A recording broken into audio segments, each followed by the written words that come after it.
Bienvenue dans cette autre vidéo, toujours portant sur la notion d'incertitude sur la mesure. Précédemment, nous avons vu comment évaluer l'incertitude associée à une mesure unique. On a appelé ça l'incertitude de type B. Dans cette vidéo, nous allons voir comment déterminer l'incertitude type composé. Mais avant, c'est d'abord quoi l'incertitude type? Une incertitude type est une incertitude exprimée sous la forme d'un écart type. Comme on a vu dans le traitement statistique, quand on avait plusieurs valeurs, on parlait de l'incertitude de type A. On faisait un traitement statistique de différentes mesures. Et on a vu avec le cas de l'incertitude de type B, qui est associé à une mesure unique. Alors, lorsqu'on parle d'incertitude de type composé, c'est l'incertitude type d'un mesurage lorsque le résultat est obtenu à partir des valeurs d'autres grandeurs. Lorsqu'on veut évaluer l'incertitude de type composé, il faut tout d'abord identifier les différentes sources d'erreurs qui sont liées au mesurage. Une fois que cela est fait, les incertitudes de type se composent de manière quadratique. Lorsque vous appliquez la formule suivante, c'est-à-dire U carré M, U ici c'est l'incertitude de type composé sur la grandeur M. Ça sera égal à la somme des carrés des incertitudes de type associées aux différentes erreurs. Donc, ça c'est l'incertitude de type sur la grandeur M associée à l'erreur 1. Ça, c'est l'incertitude de type sur la grandeur M associée à l'erreur 2 et ainsi de suite. Je vais prendre un simple exemple. Lorsque on a vu dans les vidéos précédentes que une série de mesures de la masse d'un objet était entachée d'une erreur, on a estimé cette erreur en calculant l'incertitude de type A. On a trouvé un résultat. Maintenant, cette masse de l'objet a été obtenue à partir d'une balance électronique. Nous avons estimé l'incertitude liée à la mesure unique qui était l'incertitude de type B. Vous voyez que par exemple, on a à ce moment deux sources d'erreurs possibles. Il y a la répétabilité et il y a la mesure unique due à l'instrument.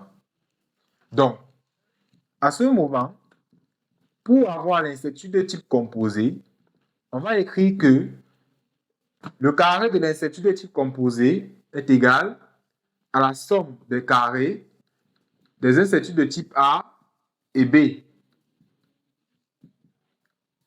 selon cette formule-ci.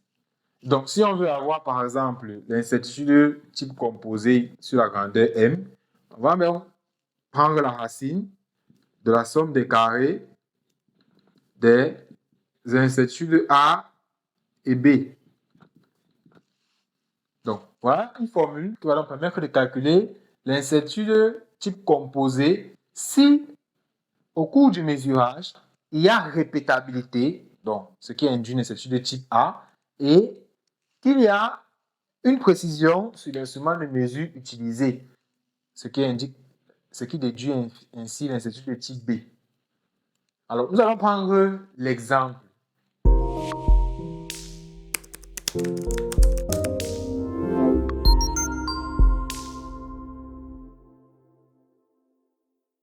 Vous vous souvenez de ce tableau qu'on a utilisé dans un exemple dans l'une de nos vidéos précédentes.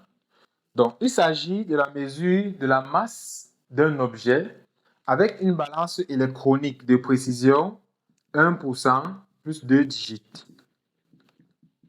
Donc, on a effectué la mesure 4 fois.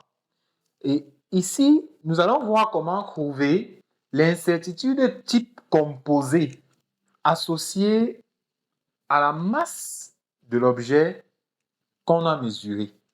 Alors, comme il y a une série de mesures, on avait déjà évalué l'incertitude type A liée à la répétabilité.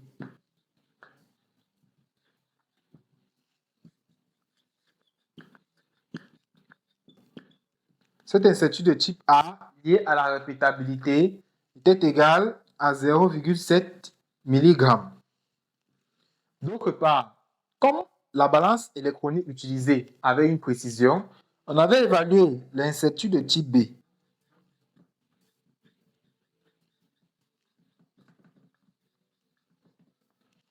L'incertitude de type B qu'on a évaluée nous a donné UB égale 3,6 mg. Bien.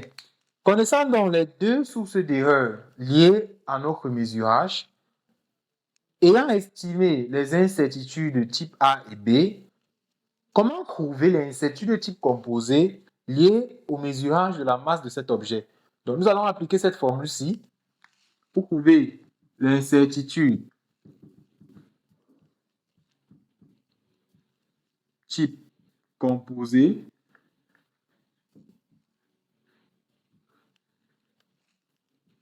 sur la mesure de la masse de l'objet.